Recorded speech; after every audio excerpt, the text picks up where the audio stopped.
Welcome to my channel. આજે આપણે ગુંદાના અથાણાની recipe લઈને આવી છું। જો તમે મારી આ રેસીપીથી ગુંદાનું અથાણું બનાવી લીધું તો આખું વરસ ગુંદાનું અથાણું લાલ જ રહેશે। જો તમને મારી આ રેસીપી ગમે તો એને લાઈક કરજો, શેર કરજો, મારી ચેનલ સબસ્ક્રાઈબ કરજો કે જેથી મારી ચેનલ પર આવનારી નવી નવી વાનગી તમારા સુધી પહોંચી શકે। તો ચલો આપણે રેસીપીની શરૂઆત કરીએ। એના માટે આપણે કાચી કેરી લીધેલી છે,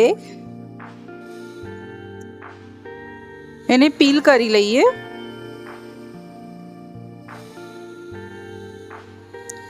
પીલ થઈ જાય એટલે આ ટાઈપના મોટા ગ્રેટરમાં એને ગ્રેટ કરીને રેડી કરી લઈએ।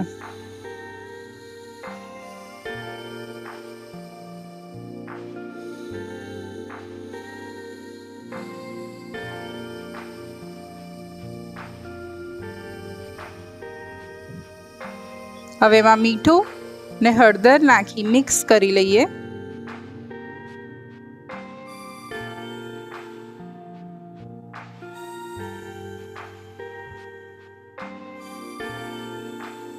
કેરીને હવે 10 મિનિટ રેસ્ટ આપી લઈએ।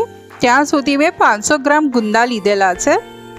ગુંદાને આ રીતે દસ્તાના મદદથી એને આવી રીતે તોડી લઈશું અને મીઠાવાળું ચપ્પુ કરી અને ગુંદામાંથી બિયા રિમૂવ કરી લઈશું।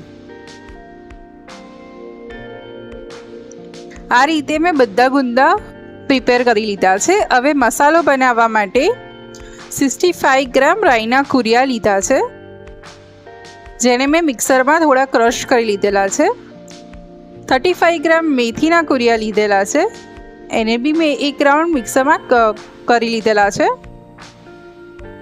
10 ગ્રામ વલિયારી લીધેલી છે, એને બી મેં મિક્સરમાં અધકચરી કરી લીધેલી છે।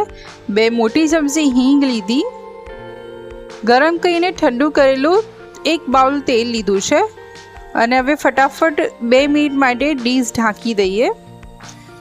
2 મિનિટ થઈ જાય ત્યારબાદ તેમાં હળદર ઉમેરી બધા મસાલાને સરસ મિક્સ કરી લઈએ।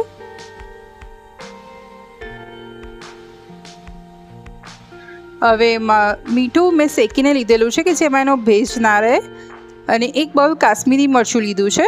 હવે બધાને સરસ મિક્સ કરી લઈએ।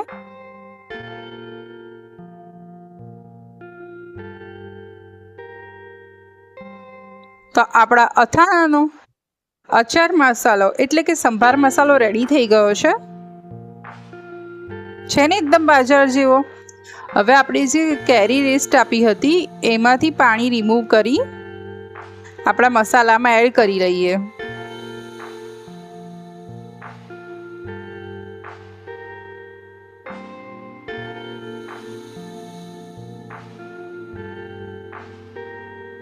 હવે કેરી અને મસાલા બધાને સરસ મિક્સ કરી લઈએ।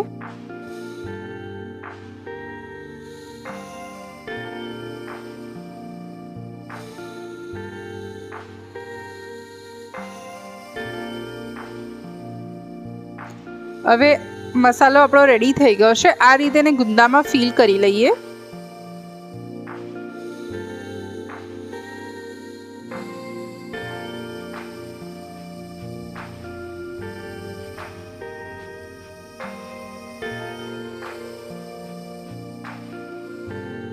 અને એ રીતે બધા ગુંદા ફિલ કરીને પ્રિપેર કરી લઈએ।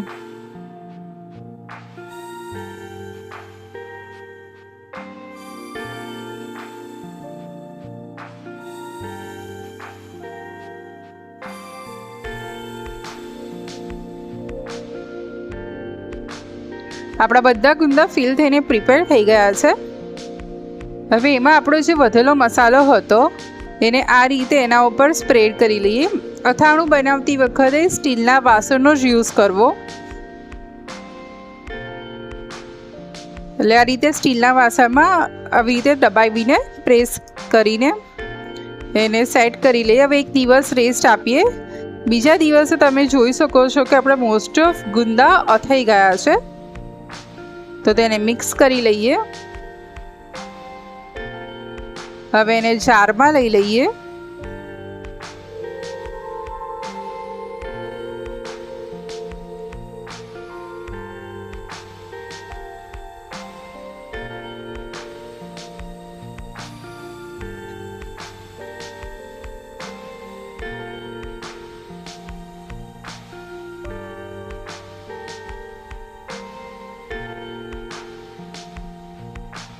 હવે એમાં ગરમ કરીને ઠંડુ કરેલું સિંગતેલ એડ કરી લઈએ. આપણે અથાણાને 12 માસ રાખવાના હોય છે, એટલે એમાં ડૂબે ડૂબ તેલ રાખવાનું હોય છે.